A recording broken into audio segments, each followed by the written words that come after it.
Thank you all for joining us today. A few housekeeping items before we kick things off. This is a webinar, so all attendees will be muted and video will be off.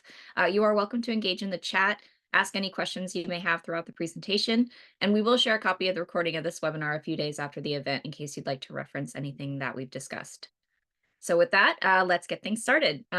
Our topic today was inspired by feedback that we heard during our State of Science study that we run twice a year. We heard from our experts in the survey at the end of 2023 that automation and AI were at the top of their list of priorities for 2024.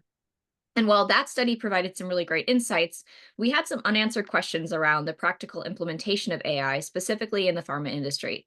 So we decided to partner with our colleagues at UserCue to explore this further. So today you'll be hearing from myself and Max Fergus from UserCue. Max, would you like to take a moment to introduce yourself? Sure. Thanks, Natalie. My name is Max Fergus. I'm the CEO of UserCue. We'll talk more about how UserCue and LINUS work together to power primary research and our latest partnership announcement as well a little bit later. So for now, I'll just say how excited we are to be here and to talk about our latest case study together, but very excited to dive in. Awesome. Thanks, Max. And I'm Natalie Lafranzo, Vice President of Strategy at LINUS, a trained chemist with a background in diagnostic development and commercialization. And together, we're thrilled to be with you today to share about what we learned in the real story behind the functional implementation of AI in biopharma. So we hate to bury the lead, so we'll kick off today's webinar with an executive summary of the highlights of what we learned. We'll then share how the data was collected, move into the meatier discussion around functional priorities, the impact of AI, and how pharma will be looking to measure success. We'll wrap today's session with a summary and a bit more detail on how you can run a similar study if you have a market insight that you need for your commercial strategy. So what are the key takeaways? Highlighted here, biopharma leaders and the researchers that work with them are focusing on AI integration in a variety of facets. Training, pilot projects, and partnerships were at the very top.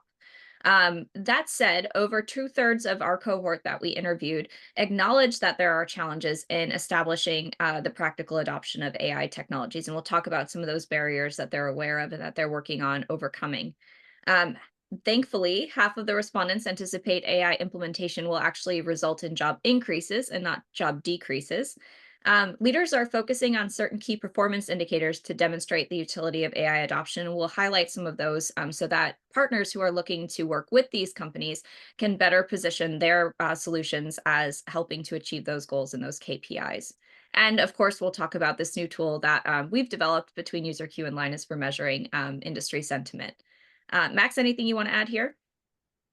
I think you nailed it. I think one of the biggest takeaways, and we'll talk a little bit about this, was regardless of even the potential barriers with AI, organizations and the 25 scientists, researchers, and executives that we talk to are bought into really an expansive use cases in the ways that they think AI can impact the future. And I think now we have a better idea of what the challenges that many of them ultimately face really are. But overarchingly, the general sentiment from most of the participants in this study was really a sense of optimism, even in the face of some barriers that many organizations are currently working through. So really excited to kind of touch on each of those specific elements. Thanks, Max. So let's talk briefly about who we spoke with and how we engaged with this audience. We engaged 25 leaders, as Max mentioned, from senior scientists to C-level executives, who all had some level of influence with AI decision-making and implementation in their organization. So these are folks who are at the table when decisions are being made. The leaders represented a diverse geographic background, including North America, Western Europe, APAC, and the Middle East and Africa. And the respondents that we spoke with are from a variety of organizations within the pharma and biopharma industry. This includes biotech, pharma, biopharma, with CROs also represented. You'll note in the top right corner that a mix of organization sizes were also included in this study. So throughout our webinar today, we'll refer to the cohort as representing the biopharma industry. But when you hear that term, know that it's inclusive of all these different sectors within that industry. Max, if you want to. Thanks. Yep. Thanks, Natalie. Wanted to take a quick second while we're kind of in the methodology section to talk a little bit about UserCue. and how we collected the data for this study. Around a year ago, our team saw a really interesting use case to leverage where AI is today and how we can apply advanced AI technology to primary research. What we effectively developed was the first end-to-end research platform powered by AI. UserCue performs rapid primary research, connecting to both the front end and the back end of primary research studies. So the first element is really a human level intelligent moderator for qualitative in-depth interviews. UserCue builds basically custom research agents that act as moderators and can interview 1,000 key opinion leaders, researchers, customers, or even citizens, right? Any human audience in less than an hour. These can be 5 minutes or they can be 2 hours. And ultimately, the second element that connects this end-to-end system is really a network of AI pipelines that take thousands of pages of unstructured transcripts and can perform really in-depth customizable research reports. And so about a year ago now, UserCue started to develop the technology alongside LINUS to really power the next generation of life science research. And a few weeks ago, we actually just announced this partnership publicly.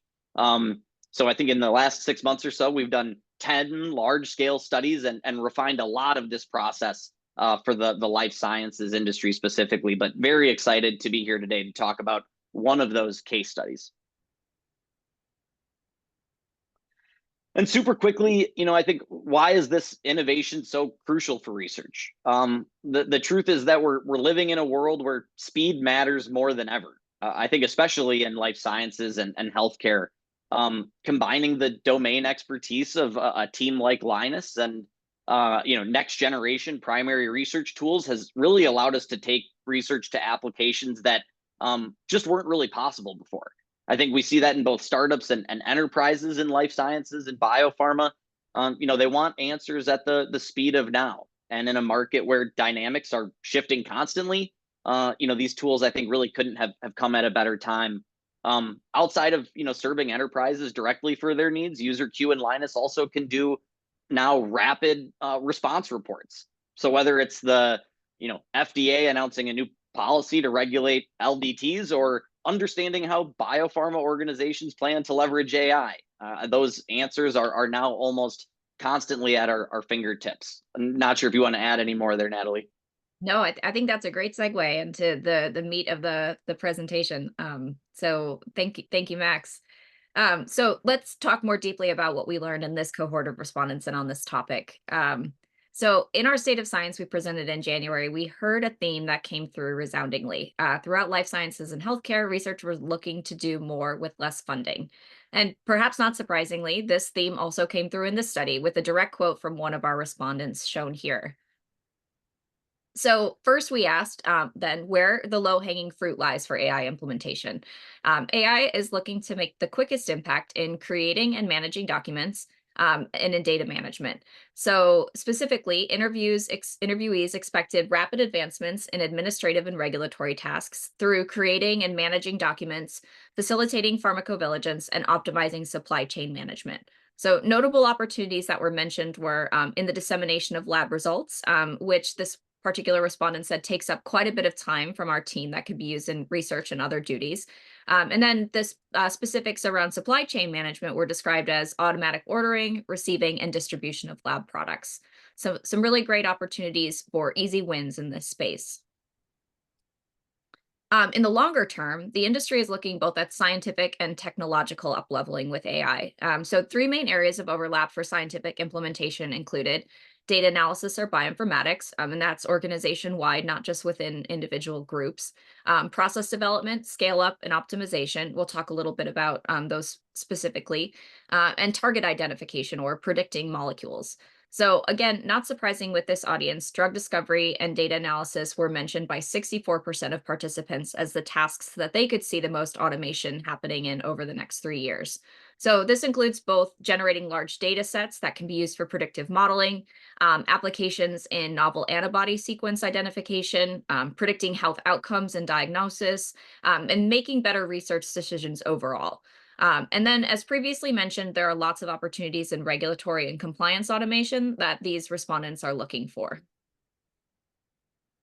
On the technology side, in order to accomplish the scientific and general priorities that were mentioned, leaders are looking to enhance their tools to ensure that they can accomplish those goals.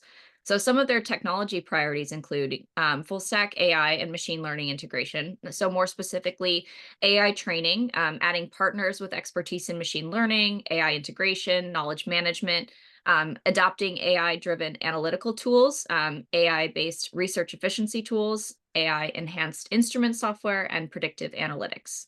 On the high throughput and novel technology side, they're looking for high throughput cell-free expression systems that can be monitored and managed by AI. Other high throughput technologies, thinking about integration with things like microscopes and omics technologies, and then customized solutions. So they'll be looking for partners who can actually build out specialized training for the unique software and techniques that they use.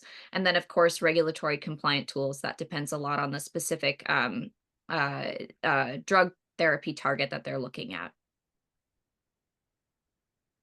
Perfect. Thanks, Natalie. I think, like so many takeaways in this study, we realize that the path to AI adoption for many organizations is very interrelated and complex. In many ways, I think we found that the barriers to adoption are somewhat of a domino effect. And I think that domino effect really starts based on the feedback from researchers and scientists, really starts with a lack of internal expertise in AI. And I think we can break that down into two categories. The first is technical expertise. So training AI models, applying AI to bioinformatics, mining and extracting more data, and large scale AI supported data analysis in more specific fields. I think the second bucket is operational expertise, right? Answering questions of how do we integrate AI into our organizations, and how do we prepare for the fact that we all know that it's going to continue to get better really, really quickly, right? Without expertise operationally on how to stand up an AI project, it's very hard to know where to allocate resources. And the two major consequences that participants shared with us around this primary barrier, I think, are both equally important challenges that organizations are trying to overcome. The first is, without both of these types of expertise, technical and operational, it's very hard to get the ball rolling, right? It's hard to generate reliable, high quality data. And even with proprietary data sets, there's still a lot to leverage to produce these kind of advantageous outcomes. And I think the second, and maybe one of the most important takeaways is, without expertise and without kind of this data credibility, it's very hard to show the ROI of kind of integrating AI today. And participants in this study really thought that that creates a divide between stakeholders focused on kind of short-term improvements and those wanting to invest in AI R&D. And so without that internal expertise, it really ultimately kind of exacerbate this kind of culture of skepticism. And basically this creates two buckets. Those that are really diving into pilots and experimenting with technologies now, even if the payoff is maybe a little bit more long-term, and also a decent amount of organizations that are in somewhat of a wait and see or second mover type of strategy. And so how are organizations ultimately dealing with this? This is a great takeaway that Natalie was able to post. Biopharma organizations are prioritizing AI education and training, right? Supported by external expertise to drive short-term experimentation and really build this kind of cross-department organizational AI literacy. And I think for many, the big takeaway is that we kind of want to tackle both of these challenges head on, right? Experimentation supported by kind of external advice or expertise, right? 76% of participants currently or plan to bring on external guidance into their AI strategies.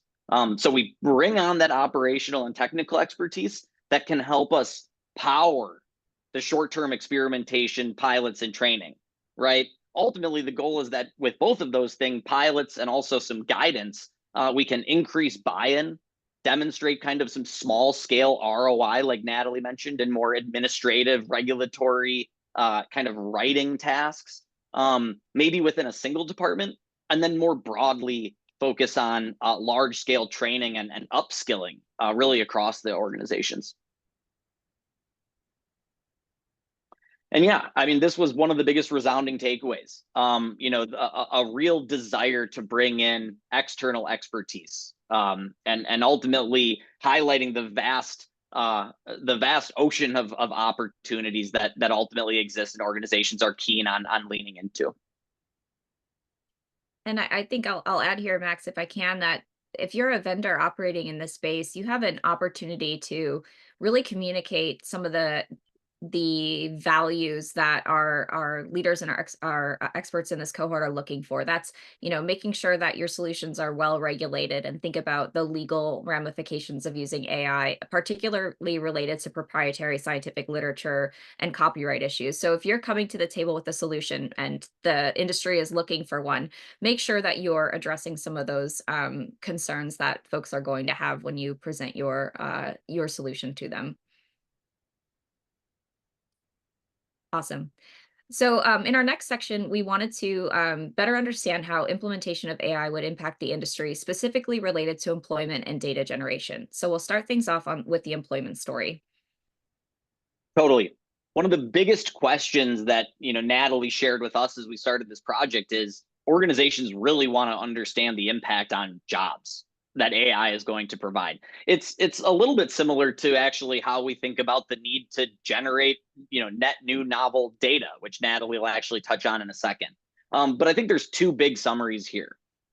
We actually saw that a little bit over half of the participants in this study actually expect AI adoption to lead to an increase in jobs. And only 16% actually thought that there would be a decrease due to AI adoption. And maybe that's even a little bit department specific. The second takeaway, and this was actually one of my favorite statistics that we were able to draw out from the sentiment of participants when we were doing these interviews, is that there were over 30 distinct techniques, whether that's sequencing or omics studies and functional domains, where participants saw that there would be at least a 20% uptick in usage within the next 2 years due to AI integration, right? I think AI is generally a tool to increase output and ultimately do more with less, kind of like Natalie already mentioned. And I think the combination of these two statistics and insights really paints a very positive picture for where AI is coming into play within biopharma. Thanks, Max. And so as Max alluded to, there's also some questions regarding data generation. What we found is that there are actually two divergent views on how data would be impacted by the implementation of AI solutions. On the one side, most respondents believe that there will actually be a need for more data to leverage with AI technologies, specifically in the areas noted here related to exploring some of the assets that are generated by AI. So doing that experimental validation and exploring some of the different drug or antibody solutions that come from AI. Also worth noting is an expectation for the pronounced increase in the requirements for data management, the design of clinical trials, and a move towards research that is more focused and reliant on substantial and sophisticated data. So this all together supports the belief that there will be a need for more experimental data to be generated as AI becomes more prevalent. However, on the other side, while a smaller set of respondents, those who do anticipate a decrease in data, believe that it will be due to the enhanced automation that's made possible through AI. So overall, this group believes that more efficient methodologies afforded by AI will enable us to leverage less data. And some of the reasons behind that are highlighted there on the screen. So it'll be interesting to see how this plays out over the next few years, but overwhelmingly, the majority believe that there will be a need for more experimental data, which is aligned with the idea that we will still need scientists and leaders to be generating that data, hence the uptick in employment. So understanding how the industry will measure success will not only help us better gauge progress, but will also enable potential partners to better position themselves in terms of helping leaders achieve their goals. Awesome. I think this is really such a great takeaway, right? The and we see this across the whole study, whether it's goals or whether it's KPIs, whether it's functional areas that organizations think are going to be impacted by AI, the just vast scope of objectives that organizations have for AI implementation. I think it even surprised us a little bit how wide scientists and executives and researchers are already thinking about AI adoption, even if some of those may be, 1 or 2 years out. And I think one of the biggest summaries was that most organizations really do recognize that they can't do everything at once. The goals that we saw that organizations mentioned, they're almost in the order of which they will be adopted, right? We start with low risk, low commitment goals like accelerating R&D, and ultimately, really primarily early on, improving resource management and efficiency, right? Increasing speed, lowering cost, making smarter bets, right? And ultimately, these lead to, I think, the longer term goals, which don't really seem that far out, which is leading to improved clinical and patient outcomes, right? But we kind of have to start at the top and work our way down, and eventually leading to better clinical insights and predictability. All very interrelated, and again, kind of highlights that domino effect that we've seen across this study, right? We streamline operations and automating processes are kind of the major right now objective, right? AI is seen as this tool to automate routine tasks, improved back end process, and boost overall productivity, allowing organizations to focus on more complex and strategic initiatives that create more shots on target was the wording that Natalie and I were using yesterday. And I think it's very similar to the ways we've introduced AI into primary research, right? We automate what can be automated so that we have more time to look at the data we generate and form more interesting conclusions and recommendations to the industry. Awesome. Thanks, Max. So looking more specifically at KPIs, as Max mentioned, the industry is really looking to measure more efficient progress towards scientific breakthroughs that will ultimately benefit patients. So while some of the KPIs do appear tactical in nature that we're going to show, they are underpinned by the industry's mission of improving clinical outcomes. And when asked specifically about KPIs, the following were noted in order of mentions. So very much aligning with the goals and the flow that Max just walked through. Operational efficiency is at the top, innovation yield and scientific breakthroughs, precision and error reduction, ongoing improvement and adaptive integration, benchmarking strategic performance, and then financial impact and cost effectiveness. So there's lots of opportunities to demonstrate how a solution might help solve any of these KPIs. But ultimately, I loved this quote. This quote highlights a theme that while AI is changing the game with regards to efficiency, the objectives and the goals of this industry are the same as they've always been.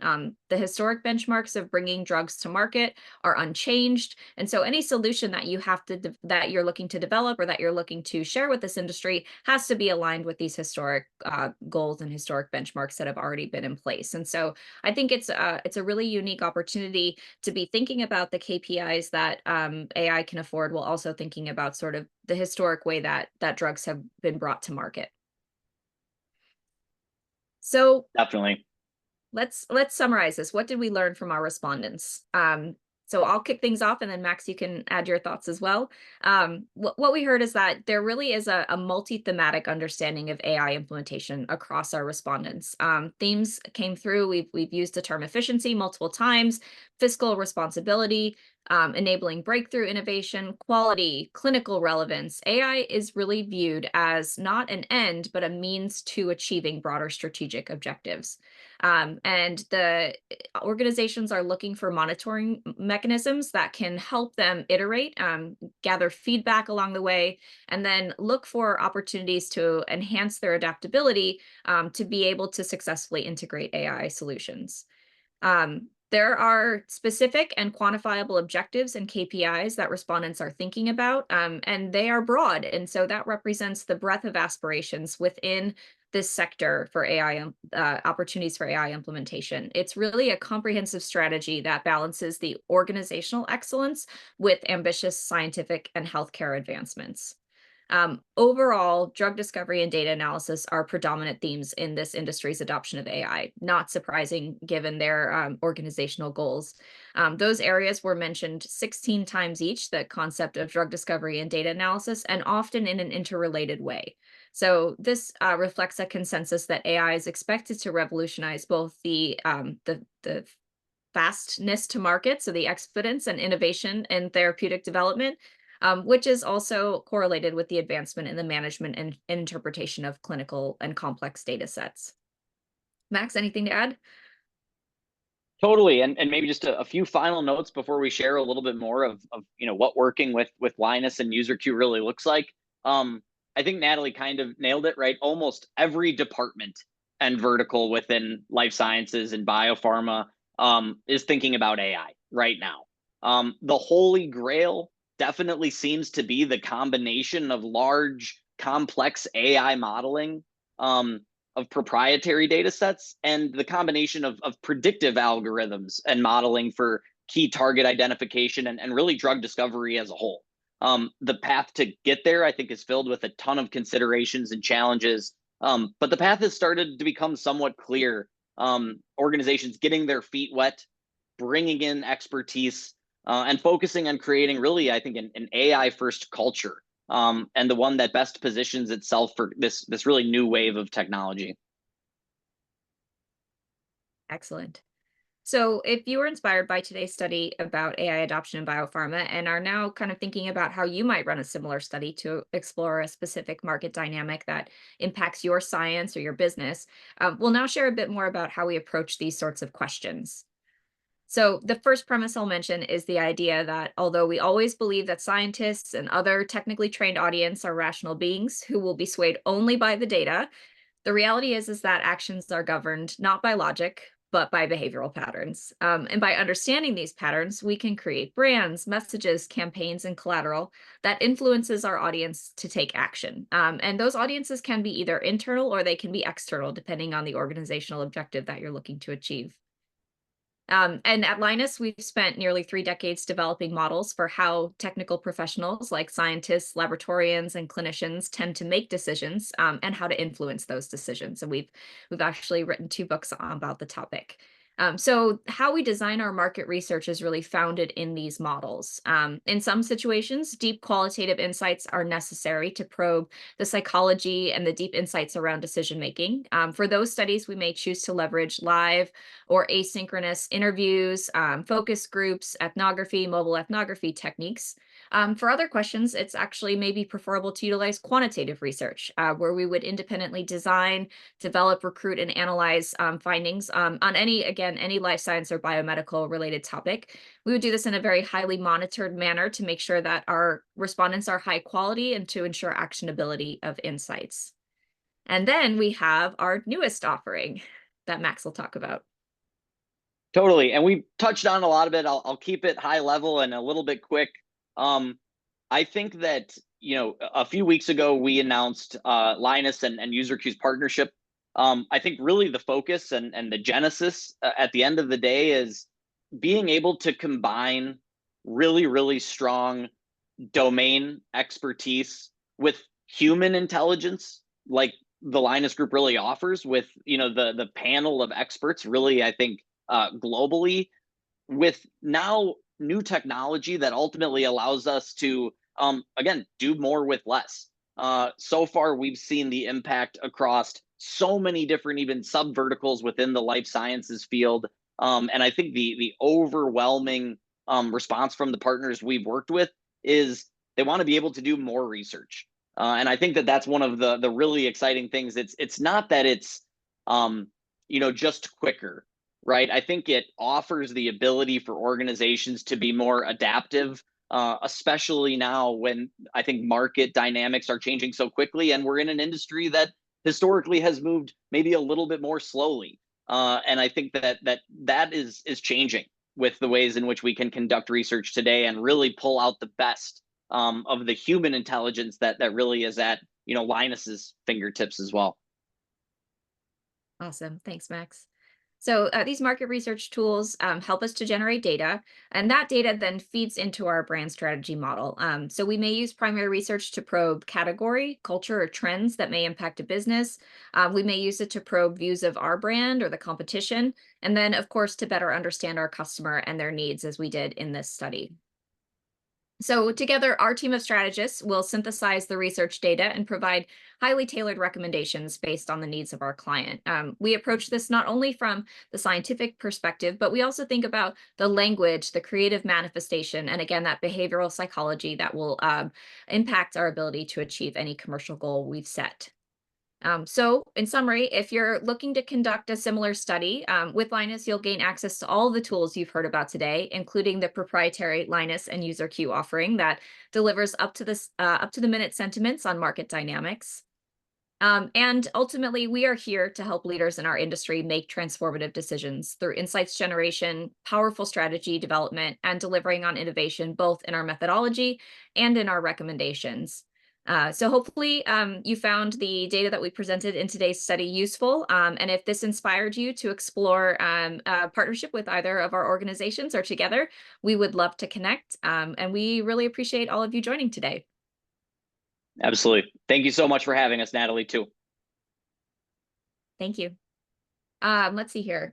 It looks like we have one question in the Q&A here, but I think we've addressed it. There were some questions about application. We've talked about that. Percent of R&D budget that biopharma plan to invest in AI.